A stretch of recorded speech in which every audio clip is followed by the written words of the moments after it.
అల్లు అర్జున్ ఉదంతం మీద ఆర్నాబ్ గోస్వామి రిపబ్లిక్ టీవీలో ఒక సంచలనాత్మకమైనటువంటి కథనాన్ని ప్రొజెక్ట్ చేసుకొచ్చారు.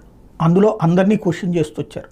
నెంబర్ 1, రేవంత్ రెడ్డి సర్కారు రేవంత్ డైరెక్ట్గా మాట్లాడినటువంటి మాటలు, ఒక వ్యక్తి క్యారెక్టర్ని అట్లాగా అసెంబ్లీ వేదికగా అసెస్ చెయ్యొచ్చా, డౌన్ ప్లే చెయ్యొచ్చా, ఆ అర్హత మనకు ఉందా అన్నటువంటిది నెంబర్ 1. నెంబర్ 2 వచ్చేటప్పటికి అల్లు అర్జున్ వెళ్ళినటువంటి సినిమా థియేటర్ దగ్గర, సంధ్యా థియేటర్ దగ్గరన అక్కడ కర్రతో ఒక బౌన్సర్ కొడుతున్నాడు జనాల్ని. అతను అల్లు అర్జున్ బౌన్సర్, అతని పేరు అది కూడా ఇప్పుడు అరెస్ట్ అయినటువంటి వాళ్ళు ఉన్నాడు. అట్లా కొట్టే అధికారం అతనికి ఎవరిచ్చారు? అల్లు అర్జున్కి ఎవరిచ్చారు? అల్లు అర్జున్ బౌన్సర్కి ఎవరిచ్చారు? ఇవి రెండు ఇద్దరు కోణం ఒకటి పక్కన పెడితే మరొక సంచలనాత్మకమైన కథనాన్ని ప్రొజెక్ట్ చేశారు. ఏదైతే మొన్ననే పోలీసులు వార్నింగ్ ఇస్తున్నటువంటి పాయింట్ ఉంది,